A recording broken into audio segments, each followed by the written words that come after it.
Hello, everyone. Welcome to our webinar. My name is Sue Barros, and I'm your host for this webinar called Meet Our Students. And tonight we will be speaking with three fourth-year University of Queensland Ochsner medical students. Before that, I'd like to introduce my staff. I'll be assisted by Pete, who is in Queensland right now, and also Melanie, who's with me.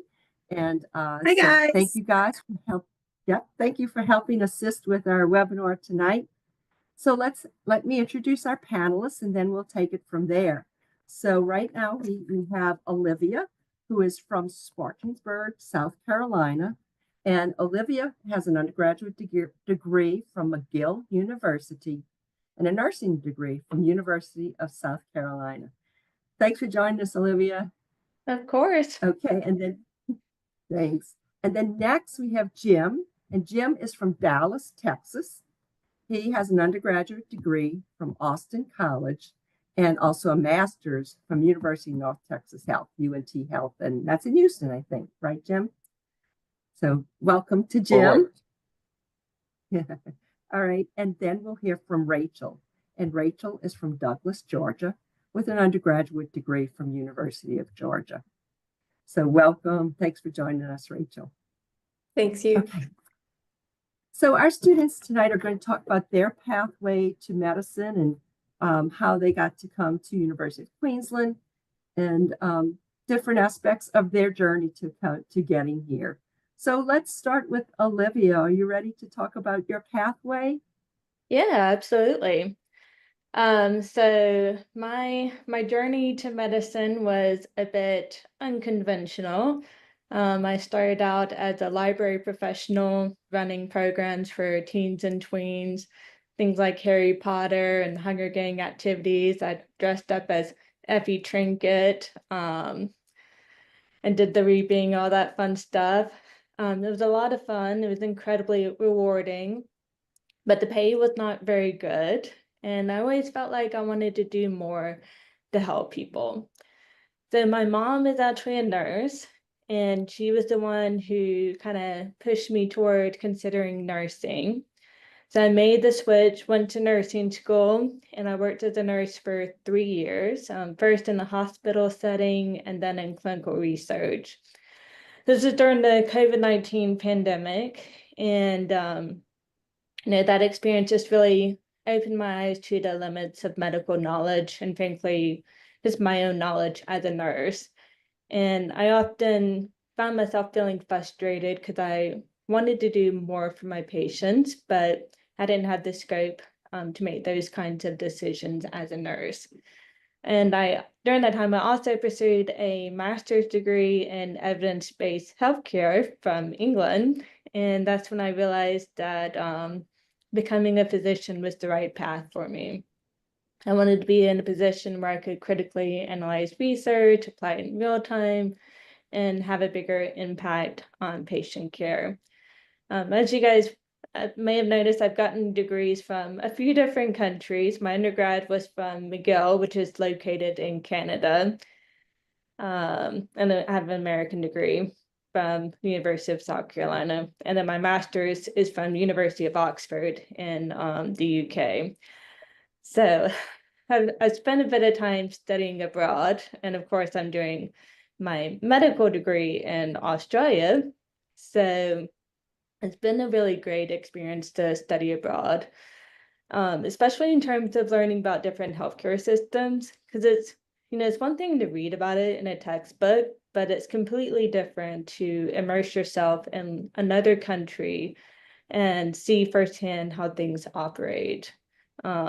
I chose the UQ-Ochsner program because I wanted a broader perspective on healthcare, and I've seen the challenges of the American system, and I was kind of curious to see how things were done in Australia.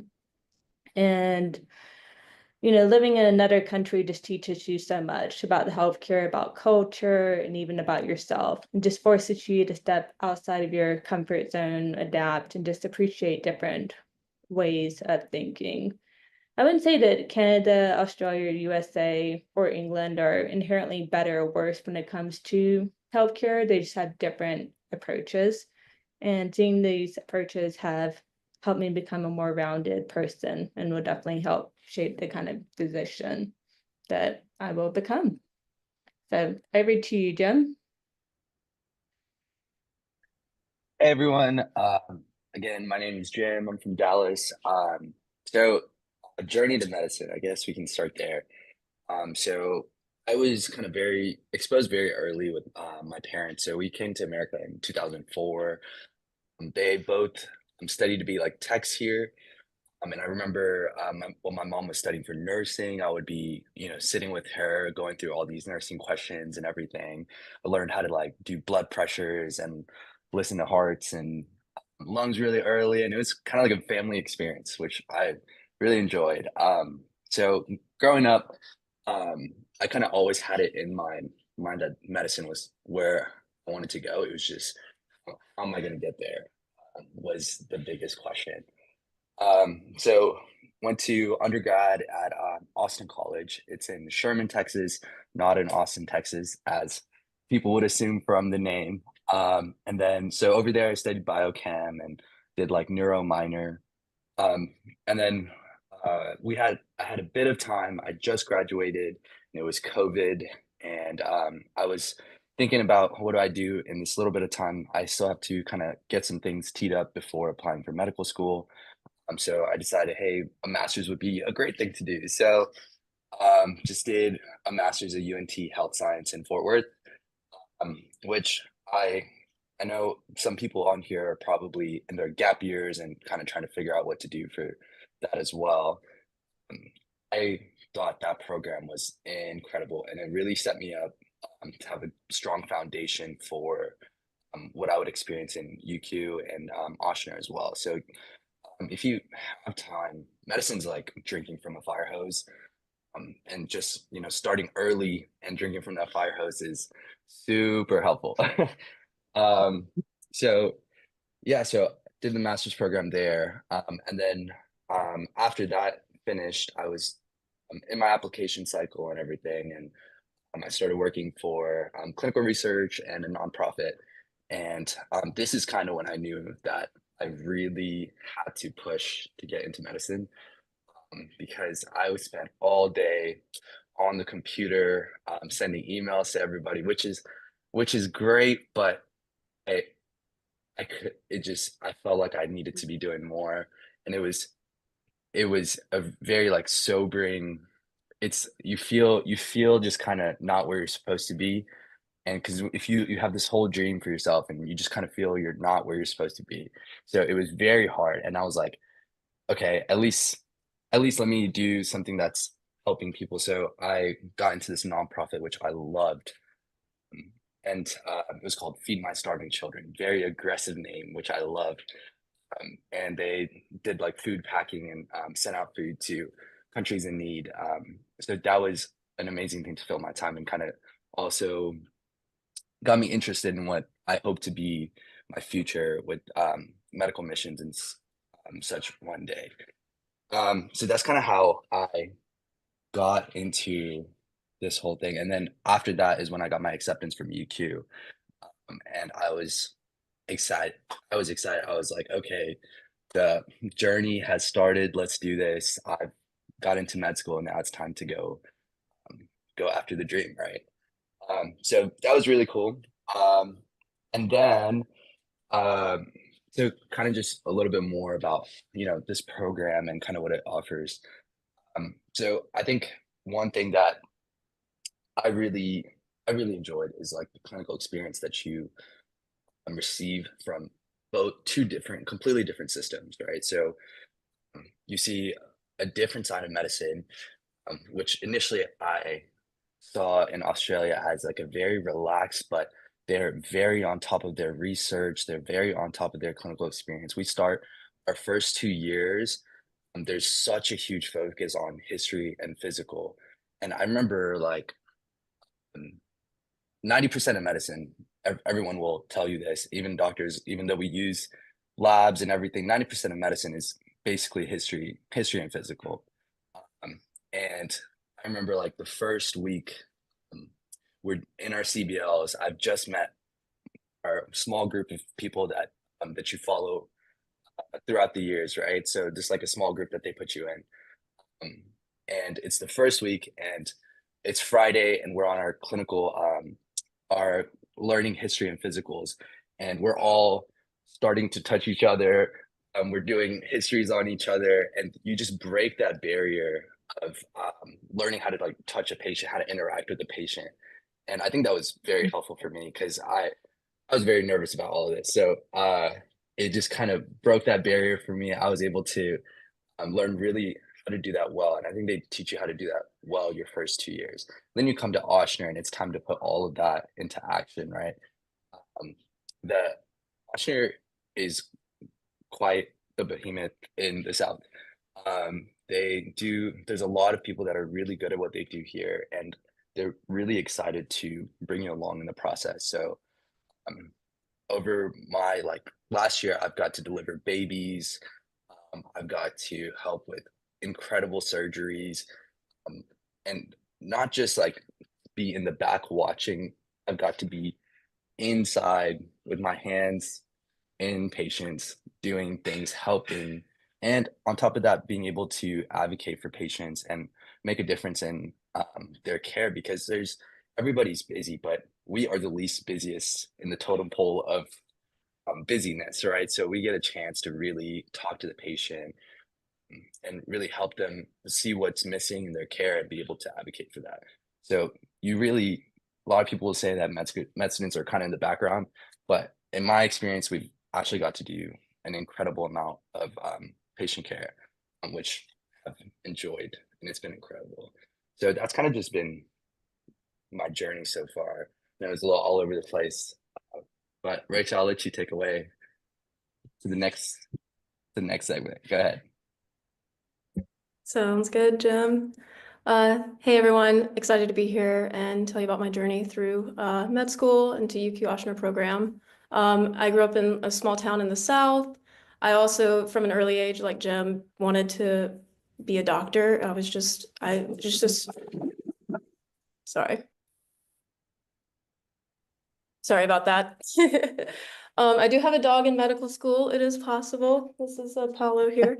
But yeah, I knew I wanted to be a doctor. I didn't have anyone medical in my family. I just loved science, and studying the human body just helped me feel connected to other people in the world. And so I went through high school just going super hard, trying to be, top of the class so I could get into good college. I also had a job, and I also did all of the like community outreach, and I'll be in student organizations. Like I was just busy trying to get into undergrad. And then all during undergrad, I worked, I did research, I was trying to make the best grades. Everything I did, I was just trying to get into med school.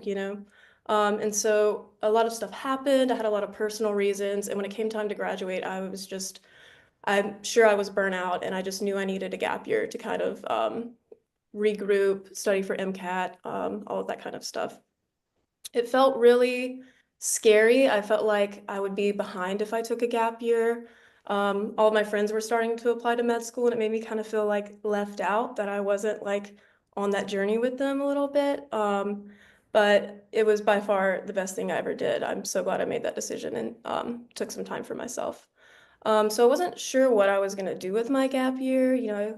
I stayed on in my research lab at Georgia for a few months and continued on at my jobs and just kind of hung out there. But I didn't really feel like that was like the change of pace that I needed. So one day I was in a yoga class with a friend who was applying and just not having good luck. So she was like, I don't know what I'm going to do. I just heard about this ranch in Colorado where you live and you work there, and all the money you make you get to keep because like they house you and they feed you. And I was like, that sounds great. I've been like working so hard this whole time just to like pay rent and get through college. Like I'd love to be able to just like actually save money. So I did that. She ended up not doing it with me, but I'm so glad I did it. It completely reset my brain. I was with a bunch of other students who were taking gap years and trying to figure out their life, and it was just really, really wonderful.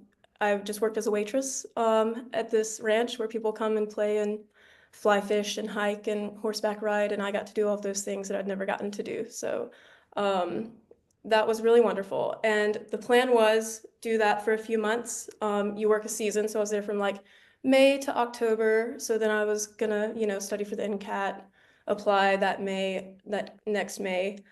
But then I ended up moving. I did a whole road trip around out west because I had saved up money and I could travel now, and ended up living in a ski town, Steamboat Springs, and learning to snowboard. And I got a job at the hospital there. And it was really great because I got to work in the lab. I was a phlebotomist. I worked in the pharmacy. I was a pharmacy tech.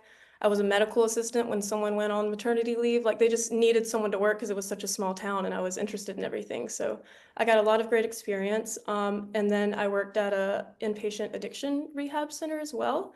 And that was really eye-opening to me. I learned a lot about mental health and how the healthcare system can be involved in that and help, but also hinder people's journey too. So it was good to see kind of both sides, and it made me want to get back into medicine. So one gap year turned into 3.5, but I'm so glad I did it, and it gave me a lot of really good experience that I needed to be able to get through med school, work on my own things that I needed to get through to be able to be like mentally resilient to get through med school, because it is a long, hard process, and you really do need to know yourself, know your strengths and weaknesses, and know how to ask for help and recognize whenever, things are getting tough and you need support. So, yeah, if you ever have questions about gap year, I'm happy to help you out with that. But eventually I started missing school. I became a yoga teacher, I think, just because I needed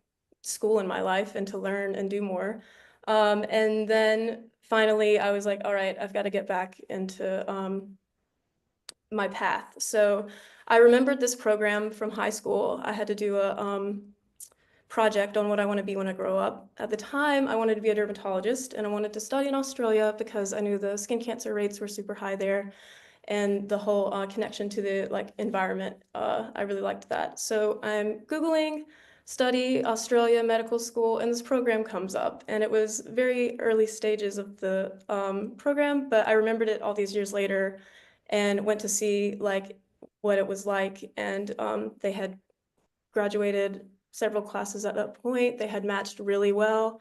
And I knew I wanted to see the world. I really enjoyed exploring Colorado. I had never really gotten out of Georgia before that point. So living in Australia was such a dream. I was super excited whenever I got accepted. And then actually getting into the program was really amazing to meet all of these people who kind of had similar journeys getting there. It wasn't a lot of people right out of med school coming in. A lot of my classmates had also taken these really cool gap years and done master's program, had been nursing, or someone was a high school teacher. It was really cool to have all these people with very different backgrounds, very different experiences. And then we meet the rest of our UQ Australian cohort, and I'm meeting classmates from Singapore, Italy, India, all over the world. And it was just really amazing to be surrounded by all of these people, all these different experiences, and learning from them. And there was even a class that we had where we talked about healthcare systems, and everyone kind of shared their own experience. We learned firsthand from people from South Korea and what their healthcare system was like, and people shared what their healthcare system was like in Ireland, and it was just really eye-opening, and I feel like that's an experience that I never would have gotten anywhere else.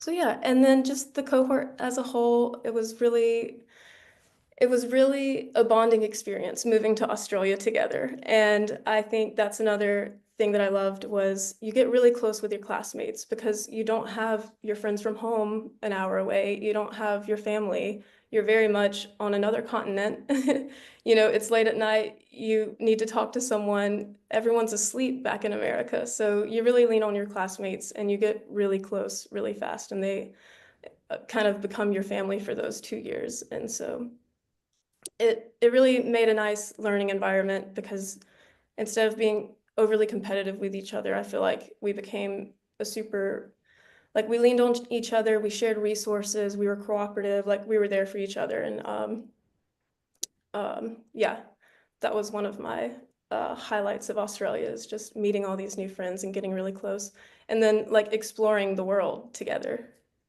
But yeah, I'll turn it back over to you, Sue.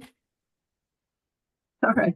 Thank you so much. I really enjoyed hearing from each of you, and Olivia, how you explained about immersing yourself in cultures and the value of that. And Jim, you talked about not being where you're supposed to be and just having that feeling and to work yourself to where you do need to be. And then Rachel talked about the value of your gap year and how it helps set direction, and the collaborative nature of our school, I think, is so valuable for our prospective students to hear.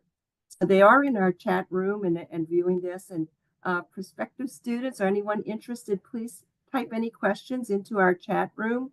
And after our panelists finish speaking, we'll open up the floor for questions. And Madeline, I see you wrote something in already, so thank you for kicking off the chat room. And everyone else, please feel free to join in. So next, we're going to run through again. And our students have different advice for anyone considering med school or considering this program. So, and we're going to talk a little bit about that. So let's start that off with Olivia again. Yeah, sure.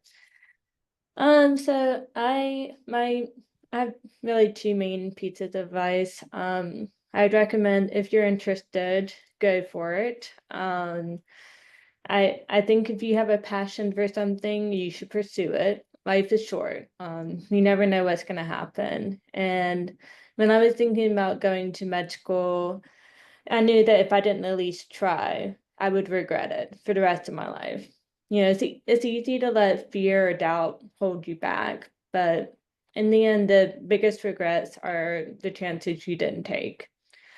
So, of course, pursuing medicine is a big commitment. It's not for everyone, but if you feel that pull, if you know deep down that this is what you're meant to do, then you should go for it. Don't let fear stop you from chasing your goals. The other piece of advice is Australia is a really great country to spend 2 years in, and Australians are super friendly, super welcoming. But one of the best parts of studying in Australia has been the people. They're so friendly and welcoming. There's like this easy, laid back, easygoing nature to Australian culture, and it just makes it really easy to feel at home. I've made some really amazing friends here, both in and out of medicine, and I've also had the opportunity to explore this beautiful country. You know, it has so much to offer. It's gorgeous beaches, incredible landscapes, and just a really great quality of life. And I got to go to Cairns and snorkel the Great Barrier Reef, and I also got to, you know, explore Sydney and go to the Sydney Opera House.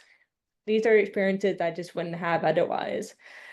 So, I mean, moving to another country can be very intimidating, but I think the warmth of the people here has made it so much easier. So, 10 out of 10 recommend going to Australia. And I'll hand it over to Jim. All right. I'm just gonna answer the question from the chat real quick. So the question was, for medical missions, has the program prepared you in any way? And what I want to say about that is that there's a lot of people in Austria that actually do medical missions, and they have programs set up where they do it with a couple different organizations. So you get to meet all of these doctors that have actually have done it before, are actively involved in it, and they're kind of like resources for you to lean on in the future. And everyone that I've met that has had that same goal, I've made sure to get their names, made sure that told them I was interested. And then other things that we do, there are a couple of trips that we actually take here with with one of our global health organizations. So one was to Panama. Rachel actually did that trip.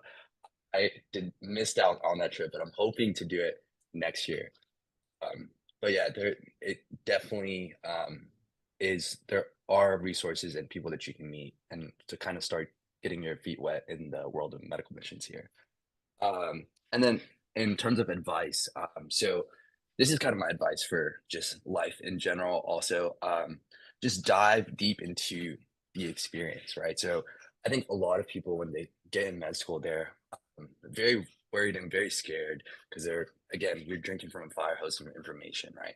But I think like you need to one, know what your priorities are and study when you need to study, but also take that time and go enjoy this wonderful experience that is set up for you, right? You are in a different continent.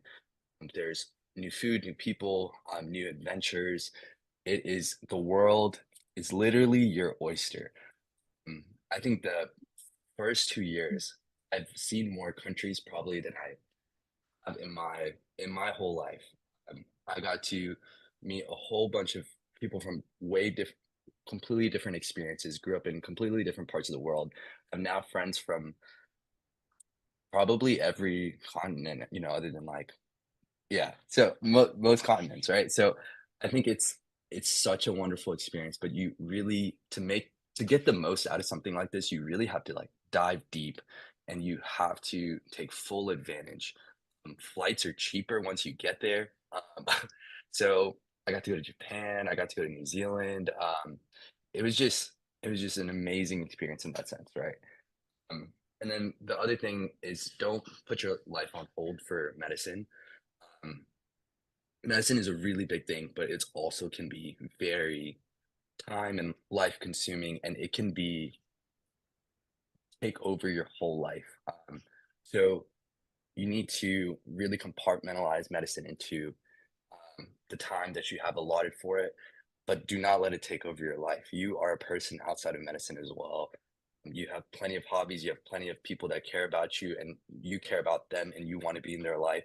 So make time for all of those things. And I think like even in this experience, I've came out with new hobbies. I'm almost a barista now. I can do latte art. It's crazy. Um, and that's all started in Australia. So like there's so many things that you do outside of medicine in these 2 years. Um, and really embrace that and do that to its fullest, right? Like take full advantage of this opportunity. And just yeah, you gotta do life at its best. Um, and there's always time to work hard, and there's always time to enjoy life as well. So do both. That's all I got. Rachel, to you. Yeah, I couldn't agree more with Jim's advice and Olivia's advice. Like if you're passionate about it, go for it. And if you're going for it, make the most of it. I think we did a pretty good job of that in Australia. We got to see a lot and do a lot. And even when we were in the weeds studying, there was a library in Brisbane that we would study at, and then me and Jim would take little study breaks, play ping pong, and talk about what we learned. And it was so great. And there were times during the exam I could like picture Jim hitting the ping pong ball and telling me something about lymphoma or something, you know? So yeah, make the most of it. Have fun, study hard. Um, you should definitely do the Panama trip. It was really fun. It's an elective that's like set up through Ochsner, so a big group of us go, but then we're also joined with other people from all different areas of medicine and different parts of the world, and we go into these really remote places on a river. One of the trips you have to like get out of the boat and help push it up the river. It's like so remote, and it was a really good experience. My biggest piece of advice is finding mentorship. I feel like that's always helped me out. I didn't have anyone medical in my family at all. So in undergrad, I found mentorship. I think that's what kind of opened me up to seeing the world. And then when I got to UQ in the Ochsner program, the students actually serve as mentors for us, especially in the first 2 years, because they're like more closely related to what we're going through. So before I even got to Australia, I had a year two student mentoring me and helping me figure out like how to get over there, how to find housing, like here's some resources that I found helpful for first year. So that was really wonderful to have. And then when we become second years, we can have the opportunity to mentor people and help people out. We do like peer tutoring to grades below us. And then when I got to Ochsner here, it's a whole new experience, you know, like you get used to Australia and then you move across the world again and you get used to New Orleans. So then one of the clerkship coordinator set me up with a mentor in the area I'm interested in pursuing for residency. So now I have a doctor through Ochsner who's my mentor and kind of helping me guide me through like what I need to be doing to set up my application for residency and what life is going to look like beyond that. So that's been the biggest thing that has helped me get through med school, is having someone to guide you a bit. And yeah, turn it over to you, Sue. Okay, thank you. Hearing from you, or from all of you, are really wonderful about your advice, and it's questions that I answer on a daily basis. So hearing this information from you is really wonderful for anyone that's tuning in or attendees to hear from you directly. We are getting ready to go to the chat room, but one last round, let's go through and maybe something fun that you've experienced, or one last comment for our group here of something, and then we'll go over to the chat room and Melanie will help direct questions. Or if you see one that you want to jump into, that'll be fine for you to jump in and answer. But Olivia? Yeah. So I am actually in Australia right now. So in your 4th year, you have like a return to Australia rotation. And I'm doing mine in rural and remote medicine. So I'm in rural Queensland in Boona, which is out in the boonies. Yes, I know that's a terrible joke, but I say it every time. It's been a really great experience. If you have the opportunity to do a role placement, I would 10 out of 10 recommend it. You really get to do a lot because you're kind of like a member of the team, especially in 4th year. So I've gotten so much experience. I got to do a digital nerve block on a split toe. I've got to reduce a fractured finger. Like, it's been a great experience, and the town is really beautiful. It's in the scenic rim, so it's surrounded by these big, beautiful mountains on all sides, and everyone's just been so friendly. And the culture is so laid back too. The doctors all are called by their first name, so it's not Dr. So and so, it's Betty and John and all these people. So they really feel like your colleagues. It's been a great experience. So 10 out of 10 recommend going to Boona or just doing a role placement. And there's kangaroos in the town. You walk outside and there's kangaroos. How often can you say that? I'll hand it over to Jen. Last comments, I guess for me is I am very a big boy at heart. So I'm very about my food. And I think between Australia and all the places that you get to travel to and New Orleans, my Lord, some of the food that I've got to eat in like these past like 3 years has been amazing. Like the Asian food over there is so good. I can't describe it. Asian food over there is amazing. And then when you get to New Orleans, we got the whole Creole food. And then I, I just had probably one of the best pizza slices had in my life at Forbidden Pizza here. Um, and it was just amazing. I think food wise, you're gonna be very happy. You're gonna get to try a lot of different things. And then I don't know if anybody cooks here, but like there's when you get access to a whole new grocery, um, a lot of new ingredients, a lot of things that aren't like your standard here. So it kind of just opens your world up to um, just trying new things in the kitchen and everything. So I think that was one of the things that like I didn't realize I would, or I didn't think about, but just has been awesome these past couple of years. And then I got incredibly into coffee these past couple of years. I my apartment over there actually came furnished with an espresso machine, and I didn't know anything about um, espresso or anything.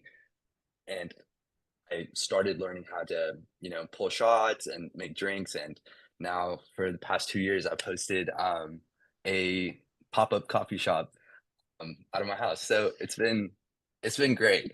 Um, so you just pick up on little things, and you just got to really make the most of this time. I'll hand it over to Rachel. Yeah, Jim's coffee is great. I can't believe we haven't talked about the coffee in Australia yet. I wasn't even a coffee drinker until I moved over there, and oh my goodness, it is so good. I actually became a little snob, and then coming back to New Orleans, it was a little bit like, oh, I miss my Brisbane coffee. So the coffee, amazing.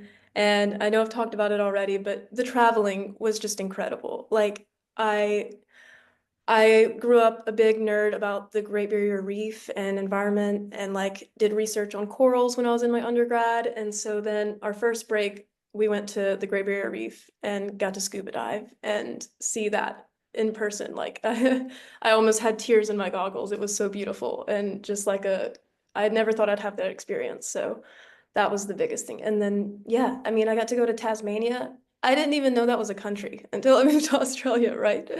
And that was the most amazing place in the world. That I'm day one there trying to figure out how I can live there for the rest of my life. And then snowboarding in New Zealand and just all the experience that I never even thought I would have or be able to do. I got to travel and do things. And the food was really good too. Yeah.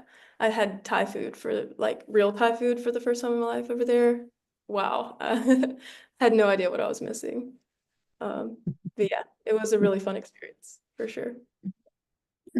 Thank you so much. It's great to hear all of these fun experiences. It makes me wish I was in that school with you guys too. So, all right, it's time to pay attention to the chat room. So, Melody, what do we have up first? So slowly we've been answering people, and but I think this one is from Liz. She's asking about the differences between clinical experiences in the US versus Australia, and then if there were any issues taking step afterwards. So I was going to direct that one to Olivia since she's currently in rural Australia again, but feel free anyone to jump in. And let's see what you guys got for Liz. Yeah, sure. So in terms of clinical experiences, one thing that's very different in Australia and the US, one thing I mentioned already was informal, like how informal Australia is compared to the US, calling the doctors by their first name, which you don't really do in the US as much.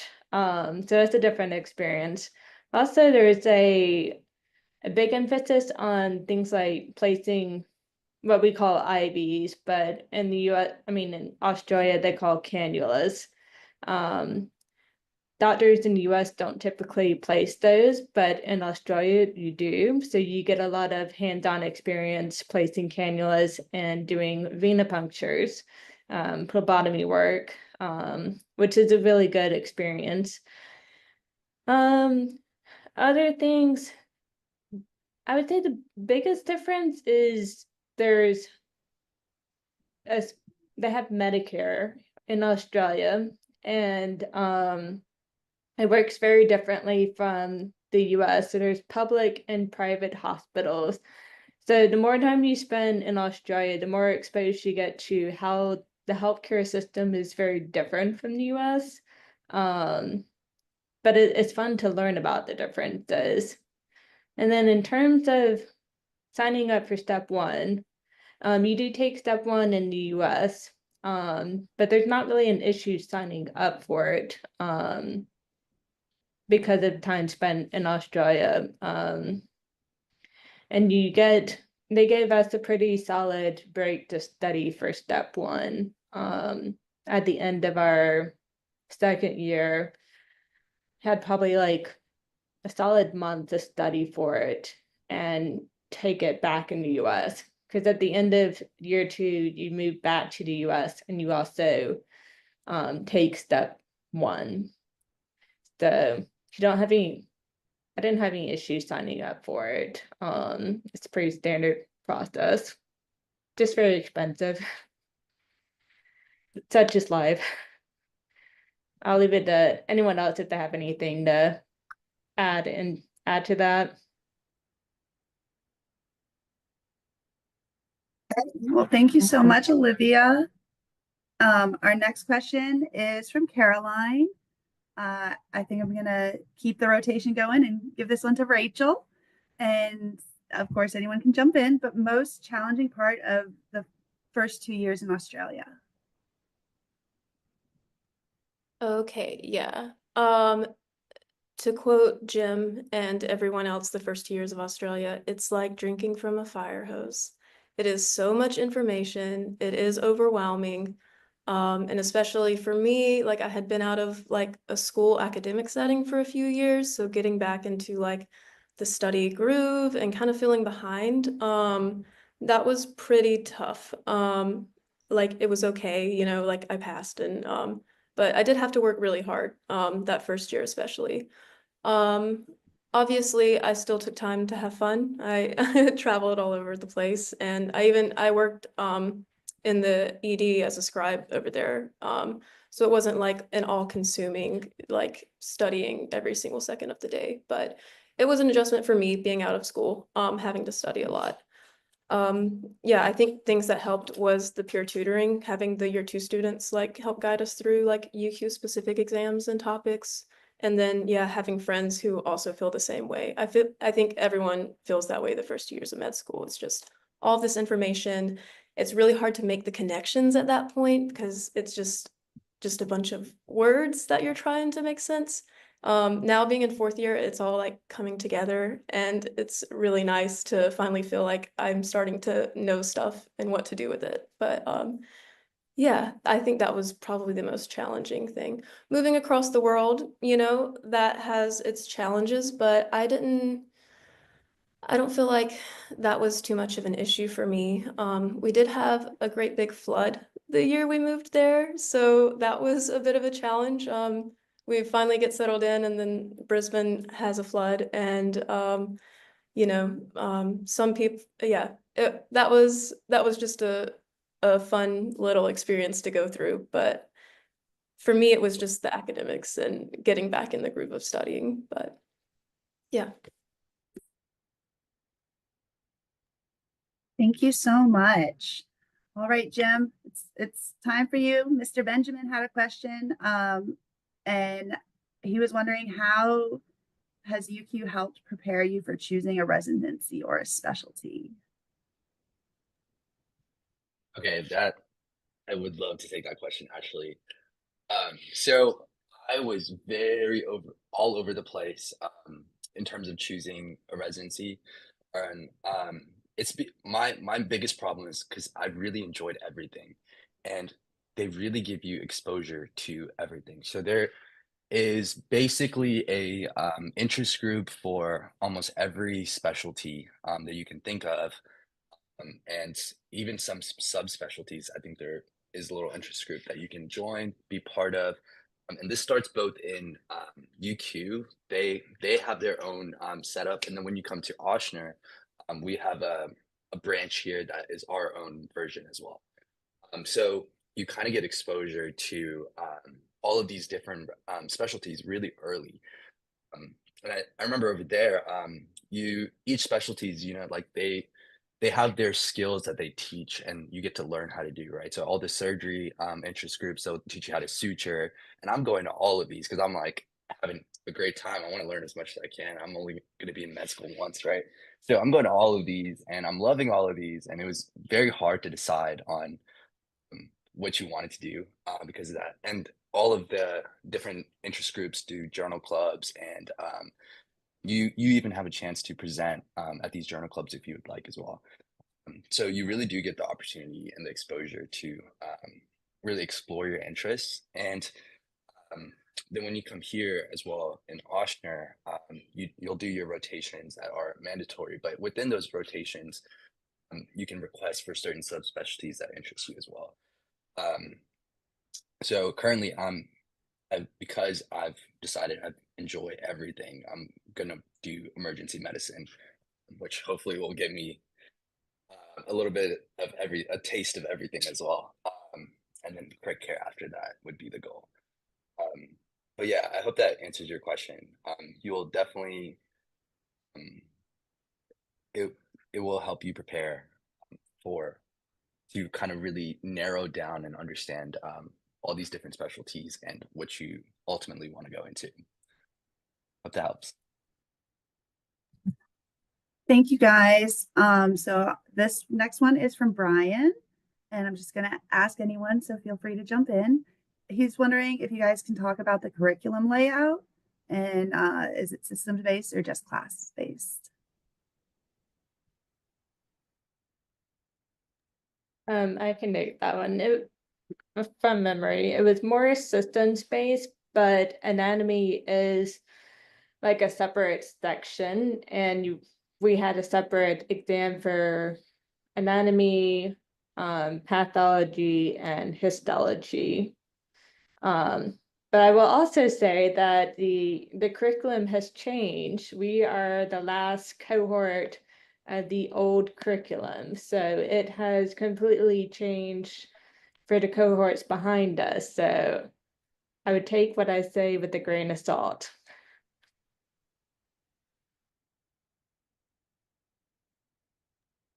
Thank you, Olivia. Madeline had another question for us. She was wondering about any opportunities to serve underserved programs or underserved communities, and if Ochsner UQ has any of that, or UQ Ochsner has any opportunities for that.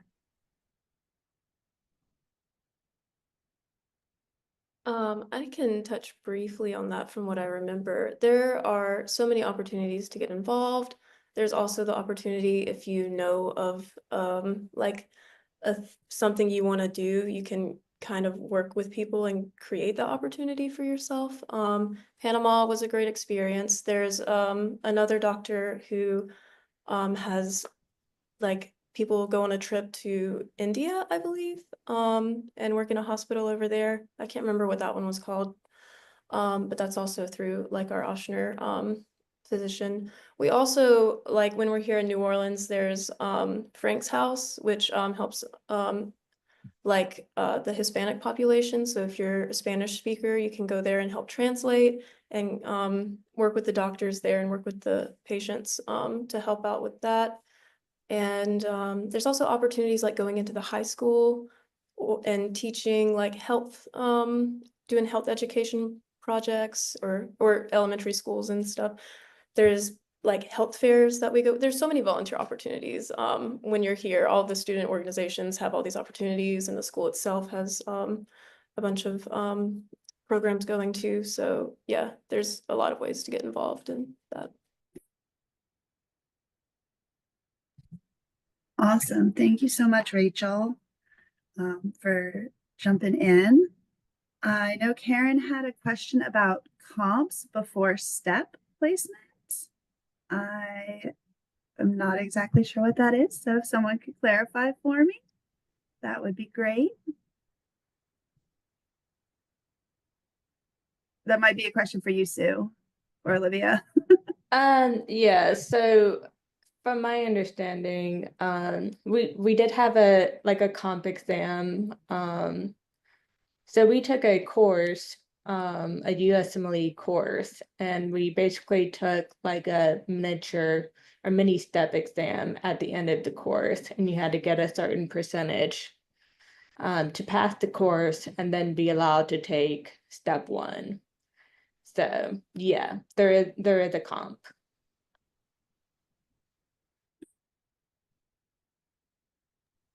Thank you so much. I think we're slowly getting. Oh, Thomas wants to know the best dish at Bearcat Cafe.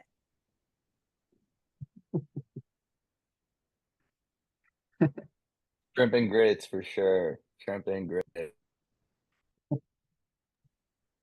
Anything with a biscuit.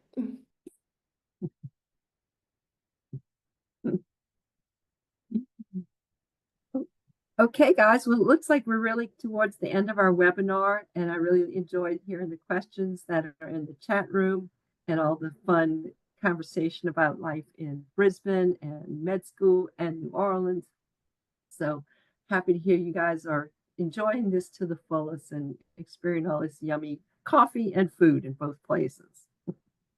And I do truly want to thank you all for joining us tonight. Thank you to our attendees who have shown interest in our program. Thank you to our panelists. You're incredible. And for my colleagues in the background helping do everything else to make this work tonight. So thank you all very much. I hope you join us again for our next webinar, and we'll see you in the chat room. All right. Have a good night, everyone. Thank you so much.